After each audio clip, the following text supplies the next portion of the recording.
Envoyer 100 gamins criminels sur une terre désaffectée, c'est visiblement légal dans la série Les 100. Aujourd'hui, je reprends ma casquette de spoileuse pour vous parler de la saison 1 de The 100. Je vais me baser sur la bande-annonce pour reprendre un peu tous les éléments et pour vous dire ce qu'il en est et comment ça va se finir la saison 1.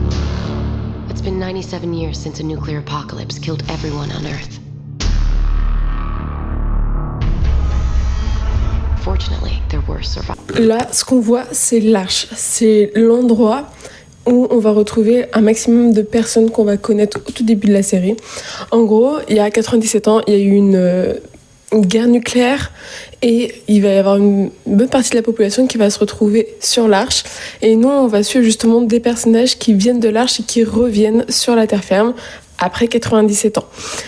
On apprend assez rapidement que en fait les jeunes vont être envoyés sur Terre parce que il manque de l'oxygène sur la navette et les dirigeants vont essayer de trouver une solution pour gagner de l'air ou même savoir si donc la Terre est viable ou pas. Mais ils ont quand même balancé une centaine de gamins en mode c'est normal, à tout moment ils meurent, mais c'est pas grave. We're told the Earth needs another 100 years to become survivable again. Elle, c'est Clark. C'est le personnage principal, je dirais, de la série, notamment de la saison 1, même s'il y a d'autres personnages, mais je pense que vraiment c'est Clark qui est la plus importante. En gros, Clark, c'est une personne qui est fille de membres de politique. Il y a sa mère qui est médecin et son père qui est mort il y a quelques années, ou ce n'est un an. Et en fait, son père est mort parce que c'est lui qui a découvert justement que sur l'Arche, il y avait plus beaucoup d'oxygène et le père de Clark voulait balancer à la population. Mais du coup, il n'a pas pu le faire parce qu'on l'a éjecté. Parce que oui, il faut savoir que généralement sur l'Arche, si on n'est pas content avec ce que tu fais, tu finis dans l'espace. Donc Clark, vu qu'elle était un peu jeune pour être catapultée dans l'espace, ils l'ont foutue en tôle parce qu'ils avaient peur qu'elle parle. Et donc Clark va se retrouver après sur Terre, en sachant que Clark a des notions quand même de médecine. Elle est pas teuteux et elle comprend assez rapidement. Et notamment, elle comprend qu'au final, c'est sa mère qui a balancé son père. Du coup, c'est la faute de la mère de Clark si le père de Clark est mort. Voilà. Ce qui est assez drôle parce que vraiment, au milieu de la saison 1, la mère de Clark va vraiment balancer ce que son mari avait dit, voulait dire de base. Donc du coup, c'est la mère de Clark qui balance à tout le monde que il n'y a plus d'oxygène, quoi. Ce que son mari voulait faire, mais bon, ça c'est un détail. Prisoner 319, hold out your right arm. No, it's not my time. I don't train. Là, ce qu'on vient de voir, c'est des bracelets du coup que les jeunes vont avoir sur eux. Le but en fait de l'expédition, c'est de donc vérifier que la Terre est viable ou non. Et donc pour ce faire, chaque jeune va avoir un bracelet pour mesurer son état vital et plein d'autres fonctions. Et il y a des jeunes qui vont bien entendu essayer de le retirer parce qu'en fait ce qu'on va leur dire c'est ça, si vous le gardez, vous êtes encore en vie, et on va venir avec vous. L'Arche va revenir sur Terre. Sauf que forcément, il y a des personnes qui vont être dans les 100 qui ne vont pas vouloir que l'Arche revienne sur Terre et donc ils vont faire en sorte de retirer les bracelets parce que forcément quand on dit à un jeune de ne pas le faire, il va le faire forcément. Et Clark va aussi retirer son bracelet. Clark va vouloir protester contre sa mère et donc elle va aussi retirer le bracelet pour dire à sa mère je suis morte, va t'en foutre. En gros c'est ça.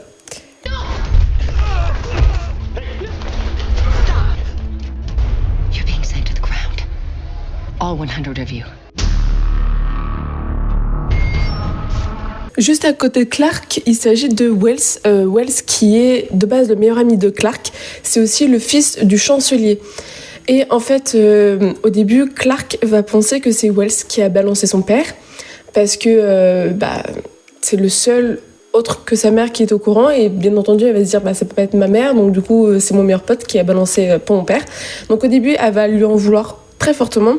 Et après, elle va comprendre que ce n'est pas lui, sauf que Wells va mourir. En gros, la personne là que vous venez voir sur l'écran, c'est le chancelier. Donc c'est la personne, un peu une sorte de président. Et lui, c'est un peu spécial parce que il est donc le chef de l'Arche, mais en même temps il y a son conseil qui est juste en dessous, donc il peut pas prendre de décision tout seul. Mais surtout, quelqu'un a buté le chancelier. En tout cas, quelqu'un a essayé de buter le chancelier. Et cette personne, c'est Bellamy Blake, qu'on va voir juste après. Et en fait, c'est dans la famille, on a droit à avoir un seul enfant. Sauf chez les Blake, où il y a 2 enfants. Voilà. Et donc, Bellamy, qui est le grand frère, va essayer de faire en sorte de rejoindre sa sœur qui est dans la navette des sangs. Et donc, il a passé une sorte de marché, tuer le chancelier et donc avoir une place dans la navette pour retrouver sa sœur pour essayer de la sauver. Sauf que, déjà, il va foirer son tir. Voilà, c'est pas un très très bon tireur. Et donc, il ne va pas tuer le chancelier, mais en même temps, il va pouvoir balancer au monde entier, en gros, qu'il y a bien une conspiration contre le chancelier. Et il va pouvoir balancer les personnes qui veulent tuer le chancelier. Mais sauf que ça va un peu changer au fur et à mesure de la saison parce que au tout début, c'est des personnes qui sont assez secrètes et à la fin, c'est même quelqu'un qui prend d'assaut l'arche et qui fait en sorte que l'arche redescende sur Terre. Voilà, sans emporter la plupart des personnes qui sont sur l'arche. Là, la personne que tu vois, c'est Finn et en gros, c'est un peu un casse-cou, c'est même complètement un casse-cou, ce mec. C'est un criminel, on sait pas pourquoi il est là à la fin de la saison 1, mais en gros il va se rapprocher de Clark, il va même devenir un peu son amoureux si on peut dire. Ils vont partager pas mal de choses ensemble, sauf que en gros Finn est de base en couple avec une fille qui s'appelle Raven qui est sur l'arche. Mais du coup, Finn, lui, ça va être le seul à partir sur Terre parce que, voilà, il est criminel. Sauf que, en fait, sur l'arche, il y a Raven qui est une goth monumentale. C'est une sorte d'astronaute, physicien. Pareil, elle fait tout. Vraiment, Raven, elle fait tout. Et en fait, elle veut retrouver son copain. Et avec l'aide de la mère de Clark, ouais, je sais, c'est un peu compliqué, mais avec l'aide de la mère de Clark, elle va réussir à reprendre une petite navette et retourner sur Terre. Parce qu'en fait, de base, il voulait avoir de quoi communiquer avec les sangs. Sauf que ça va se péter. Et même si un des jeunes des sangs va essayer de faire en sorte de faire une radio lui-même, ça va pas fonctionner. Donc du coup, Raven va être cette radio. Elle va réussir à retourner sur Terre, à retrouver les sangs et à faire antenne radio, entre guillemets, pour les jeunes et pour l'arche. Donc voilà, en même temps, Raven, elle va découvrir que du coup, Finn n'est peut-être plus vraiment son petit copain. Voilà. Et petite info, Raven, pour essayer d'oublier Finn et surtout les merdes qu'il fait, va coucher avec Bellamy Blake. Elle, c'est Octavia Blake. C'est donc la petite sœur de Bellamy Blake qui... son seul crime en fait c'est d'être vivante. Et en gros, elle est vivante mais sa mère est morte. Voilà, parce qu'il faut égaliser un peu les forces, c'est cool. Et en sachant que, en gros, elle a été découverte entre guillemets à cause de son grand frère, parce que son grand frère l'a emmené à un bal masqué, et donc Octavia va être découverte à ce moment-là. Mais elle va avoir genre 16 ans, donc elle sera assez vieille, beaucoup trop vieille même pour être balancée dans l'espace. Parce que vraiment, c'est sympa, hein, sur l'arche, c'est la moindre faute, espace. Franchement, c'est cool. Et donc, Octavia, ça va surtout être un élément assez important parce que c'est l'une des seules qui va être en mode les natifs peuvent être gentils. Parce que oui, voilà, mesdames et messieurs, la grande nouvelle de cette saison 1, c'est que les sangs ne sont pas les seuls sur Terre. Il y a ce qu'on appelle des natifs. Ce sont des personnes qui sont là visiblement depuis les bombes nucléaires. On ne sait pas comment ça se fait, ni pourquoi. Voilà, on ne sait pas dans la saison 1. On sait juste qu'ils sont là et ils sont regroupés sous plusieurs bannières. Voilà, on sait que les natifs vont pas trop comprendre de base qui ils sont, parce que normal, genre vraiment tu vois des pélos débarquer de l'espace, tu ne comprends pas ce qui se passe. Mais au fur et à mesure, ils vont à la fois ne pas s'entendre, mais à la fois être en mode peut-être qu'il va y avoir une potentielle alliance, mais en fait ça va partir en couille parce que du coup ils vont leur tirer dessus, les Sky Crew, donc les sangs vont leur tirer dessus. Voilà, donc du coup la guerre va être déclarée, c'est sympa, hein, franchement, bonne ambiance. Et donc Octavia, que tu as pu voir, elle en gros, elle va tomber amoureuse de Lincoln qui est un natif. Parce que, en fait, au tout début, à un moment donné, Finn, dont je t'ai parlé avant, il va se faire poignarder. Et en même temps, ils vont récupérer Lincoln, qui est un natif, ils vont le capturer, le torturer. Et ça va être notamment son frère, Bellamy, qui va torturer Lincoln. Et c'est Octavia qui va réussir à libérer Lincoln discrètement. Et petit à petit, voilà, elle va quand même commencer à le côtoyer tranquillement ou pas. Et voilà, elle va commencer à avoir des sentiments pour lui. Ils vont même s'embrasser dans la saison 1. Oui, ils vont s'embrasser dans la saison 1. Donc voilà, c'est une petite romance assez choupinette, si on peut dire, pour le début de cette saison 1. Même si, bon, il y a quand même le frère de Octavia qui a torturé Lincoln. It's so beautiful. Et oui, du coup, les jeunes vont comprendre que la Terre a beau ressembler globalement à la même qu'il y a fort longtemps, c'est pas la même. Voilà. Parce que forcément, il y a eu le nucléaire qui est passé par là, donc il y a des différences. Il y a des différences là avec des animaux, mais il y a aussi plein d'autres types de différences qui sont abordées peut-être un petit peu moins dans la saison 1. The planet's simmering in radiation. You know they've landed, but communications are down. These wristbands are all we've got. Take them off and the Ark will think we're dying. That's the point. Lui, c'était Bellamy Blake. Voilà, c'est lui qui n'est pas d'accord avec tout ce qui se passe.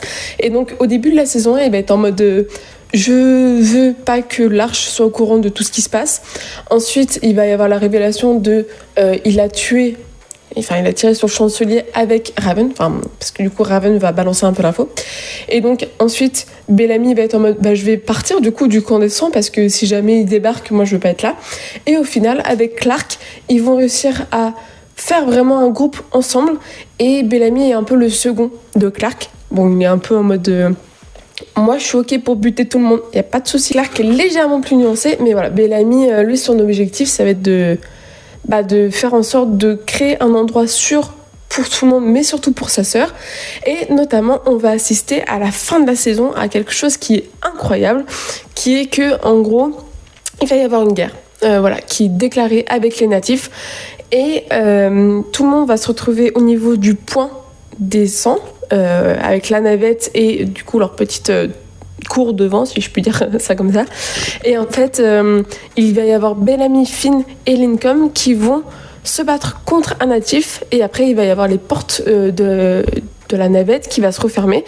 Et là, ce qui se passe après, c'est que les Sangs vont créer une sorte de bombe pour exterminer tout le monde. Sauf que on ne sait pas ce qui est advenu après des personnages principaux. On n'en a aucune idée, mais en tout cas, à la fin de la saison 1, on voit beaucoup de cadavres. Here, we do whatever the hell we want. I am done following orders. Damn, I love Earth. Get out of the water now! Think this is a game? We won't survive here on our own. See you on the other side. En gros, la saison 1 des Sangs, ça permet vraiment de poser les bases de où est-ce qu'on est, qui sont les Sangs et qui sont les personnes de l'Arche. Et à la fin de la saison 1, les personnes de l'Arche vont s'écraser pour venir avec les Sangs. Parce que du coup, ils vont comprendre que l'air de la Terre est vivable. Ils vont faire en sorte de revenir avec les Sangs, de les retrouver. Et voilà, c'est la fin de la saison 1. En plus de ça, on va comprendre qu'il y a des natifs et que la guerre a été déclarée avec les natifs et en même temps que les Sangs sont capables aussi de créer des choses ignobles, on va pas se mentir aussi de leur côté.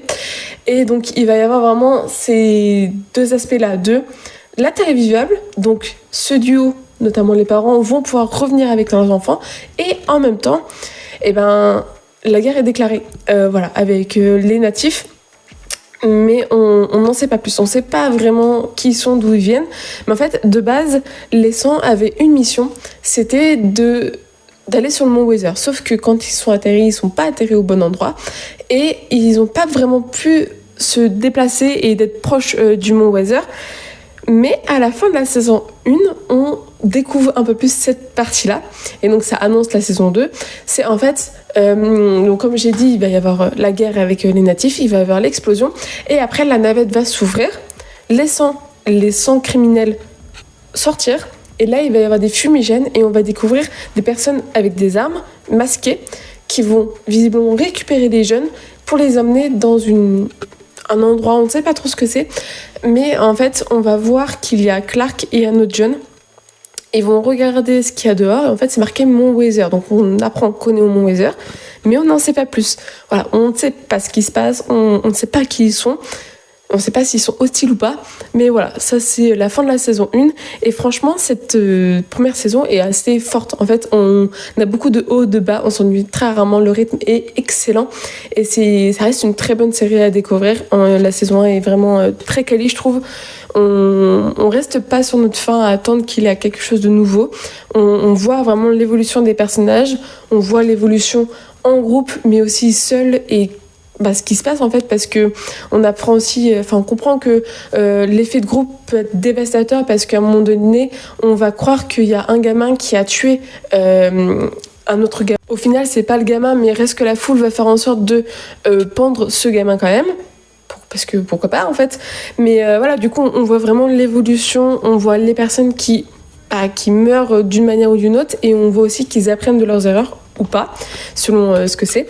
Mais franchement, ça reste très très cool. Ça reste une très bonne série qui est vraiment intéressante à regarder, intéressante à découvrir, surtout si on adore le post-apo. Genre, vraiment, c'est science-fiction post-apo. Je trouve que c'est l'une des meilleures séries qui puissent exister, surtout dans la saison 1, franchement. Ça annonce vraiment bien la couleur. Et donc, voilà, c'est globalement ce qui se passe dans la saison 1. N'hésite pas à me dire en commentaire si jamais j'ai oublié des éléments, parce que à tout moment, c'est possible que je pense pas à tout.